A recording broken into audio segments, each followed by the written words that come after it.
Fala galera, aqui é o Garone, jornalista do Lance, e eu tô mais uma vez aqui, é claro, para falar da história do Vasco.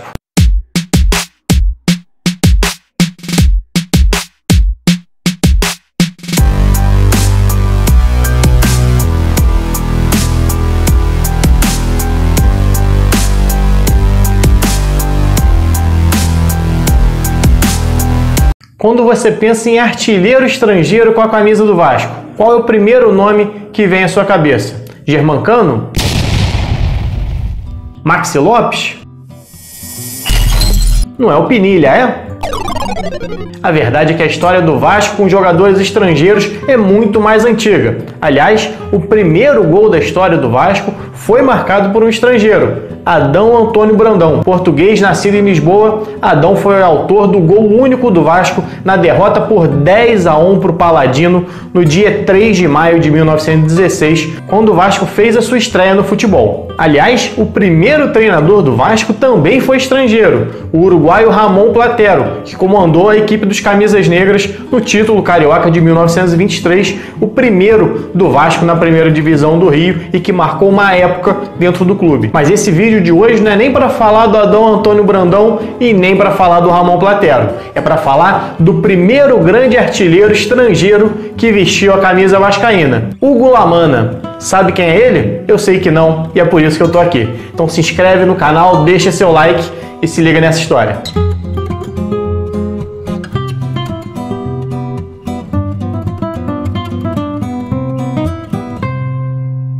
Lamanna nasceu em 3 de março de 1913 em Buenos Aires e aos 15 anos de idade ele já vestia a camisa do Talleres de Remédios de Escalada, uma cidade na província de Buenos Aires com menos de 100 mil habitantes. Não confundir com o Talleres, onde o Guinha Azul encerrou a carreira depois que saiu do Vasco. É outro Talleres. Ei, seus filhos da p***!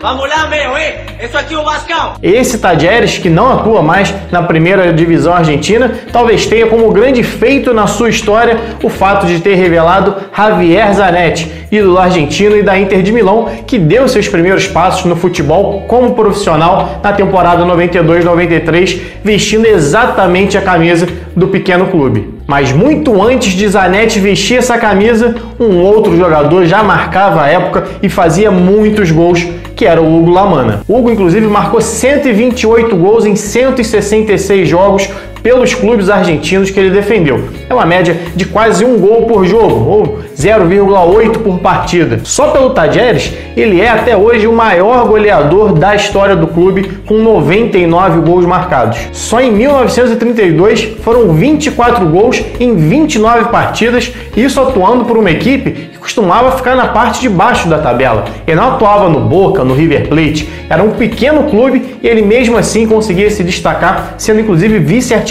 do Campeonato Argentino nessa temporada, o que fez com que o Independiente desembolsasse mais de 20 mil pesos, que era considerado uma fortuna na época, para contratar o centroavante. Só que a passagem de Lamanna pelo Independiente seria curta, apenas uma temporada, 19 gols marcados, e foi negociado para o Vasco em 1934, que havia acabado de perder Russinho para o Botafogo e Leônidas para a seleção brasileira. Na época, a CBD, que hoje é o equivalente à CBF, teve que contratar os jogadores, tirar eles dos clubes para levar para a Copa do Mundo. E o Leônidas foi um deles. O Vasco havia acabado de contratar o Leônidas em janeiro e ele acabou deixando o clube ali em março, abril, tendo marcado só 3 gols com a camisa vascaína. Em busca de um novo artilheiro, o Vasco foi exatamente no mercado argentino, era o início ali da profissionalização do futebol, que havia começado um ano antes. Então, naquela temporada, os clubes podiam pagar aos atletas, contratar, comprar jogadores, e o Vasco já havia trazido Domingos da Guia e Leônidas, mas havia perdido seu artilheiro, foi lá na Argentina e contratou Lamanna, Cuco, Caloceiro e Nova Muel. O time ainda demorou um pouco a engrenar, principalmente pela ausência do Russinho, que era até então o maior artilheiro da história do clube, com 230 gols. Nenhum outro jogador naquele momento tinha chegado sequer a 100 gols pelo Vasco. só o Russinho. Então, depois de uma década, o Vasco precisava reencontrar um artilheiro, encontrar um novo artilheiro no mercado e achou exatamente no Lamana. Em 6 de junho, nas Laranjeiras, ele estreou pelo time entrando na vaga de Almir na vitória vascaína por 4-3 sobre o Bom Sucesso. E, inclusive, deu passe para Nena marcar o gol que garantiu a vitória vascaína. No jogo seguinte, contra o Bangu, mais uma vez, Lamana começou no banco de reservas e entrou na vaga de Almir. Só que dessa vez ele não deu assistência não. Ele marcou o último gol do Vasco na goleada por 5-2 sobre o Bangu. O primeiro gol de 22 que Hugo marcaria pelo Vasco em apenas 6 meses naquela temporada. Aliás, 22 gols em 6 meses não, 22 gols em 22 jogos em 1934. Uma média de 1 gol por jogo com a camisa cruzmaltina naquele período.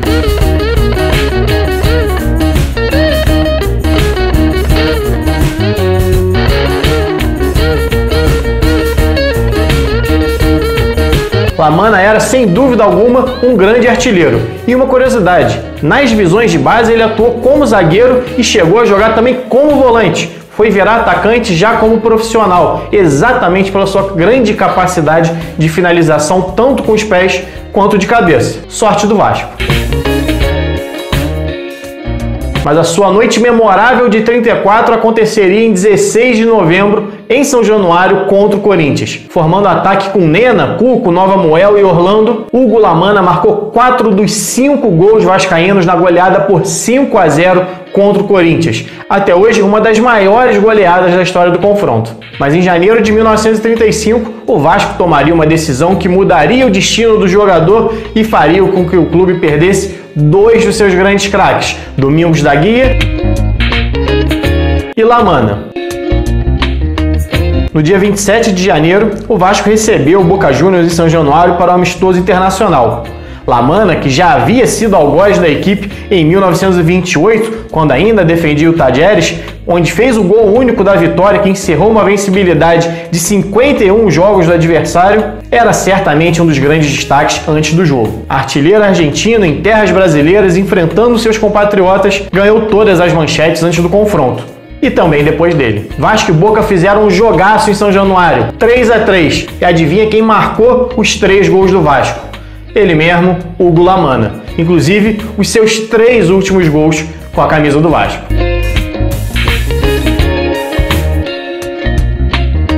A grande atuação virou notícia também na Argentina e não demorou muito para o Independiente pedir de volta o jogador. Depois da atuação de gala contra o Boca Juniors, choveram propostas para o jogador, inclusive da Juventus, da Itália. Após disputar mais um jogo com a camisa do Vasco contra o River Plate, onde o time acabou sendo derrotado por 4-1, Lamana, assim como outros jogadores do elenco, foram liberados para tirar férias e ele acabou nunca mais voltando para o Brasil. Lamana acabou acertando, na verdade, o retorno para o Tadieres, onde se tornou o maior goleador da história do clube. E já Domingos da Guia, craque brasileiro que já chamava a atenção antes mesmo do duelo, assinou contrato com o Boca Juniors. De uma só vez, o Vasco perdeu sua referência defensiva e ofensiva. Depois disso, Lamana ainda defenderia o Vélez Sarsfield da Argentina, o Stade de France, o Paris, inclusive vencendo uma Copa da França em 1940, até se transferir para o futebol italiano, onde defendeu Atalanta, Spezia, Frosinone e outras equipes menores por lá. Ao encerrar a carreira como jogador, se tornou treinador na Itália e inclusive chegou a colocar o Monza na primeira divisão italiana, um grande marco para o clube naquela época, isso em 1960. A passagem de Lamana pelo Vasco, portanto, duraria menos de um ano, mas seria marcante. 25 jogos, 25 gols e um título carioca em 1934. Sem dúvida alguma, um dos grandes artilheiros estrangeiros da história do Vasco.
E aí, gostou dessa história? Então deixa seu like, se inscreve no canal e deixa um comentário também falando o que você achou desse vídeo. E mais do que isso, se torne um membro do canal para me ajudar a virar mais algumas noites pesquisando a história do Vasco para vocês. Saudações e até a próxima!